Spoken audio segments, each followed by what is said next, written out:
Om Namah Shivaya. Divine Personages who disappeared in fire. Discourse by MahaPeriyava from the book Voice of God, Volume 1.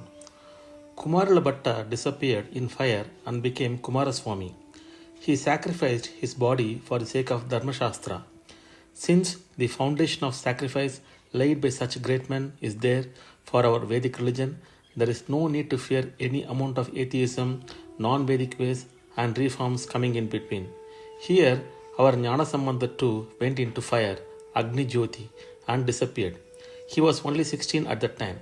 Within such young age, he had put down other religions and established Vedic Dharma all over Tamil Nadu.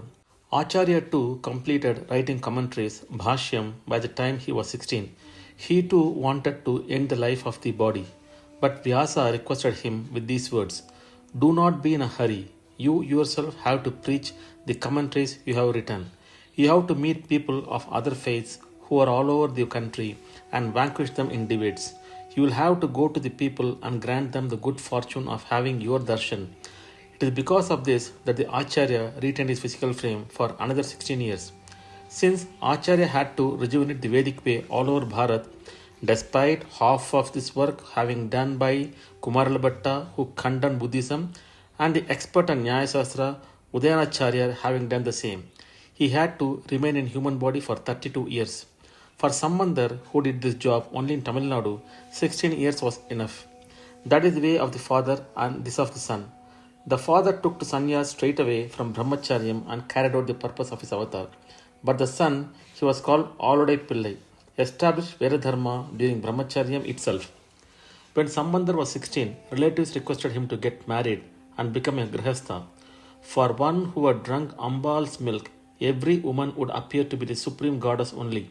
Acharya in his Saundralahari says, "Amma, it is the speciality of your milk that both your sons are free from kamam and remain always young." In the north, Kartikeya is an extremely strict brahmachari. There is no story of Valli and Devasana there. Such was Jnanasambandar. Yet, having come to know the Lord's will, he consented for the sake of his mother. The marriage took place in Tirunallur. As soon as Panigrahanam was over, Sambandar took his young bride and all the friends and relatives who had gathered for the marriage and went to the local temple. The whole temple became effulgent. He sang the Panchakshara Padigam with tears in his eyes and with heart melting, sent all of them into the effulgence, and he too entered it in great bliss and merged with it. If they thought of getting him married and tie him down to samsara, he, who was Jnanasambandar, removed everybody's bondage and sent them all together to Kailas. This was indeed the great marriage of Tirunallur. Om Namah Shivaya. We shall listen to the continuation of this discourse in next post. Om Namah Shivaya. Har Har Shankara Jaya Jaya Shankara. Kanchi Shankara Kamakoti Shankara.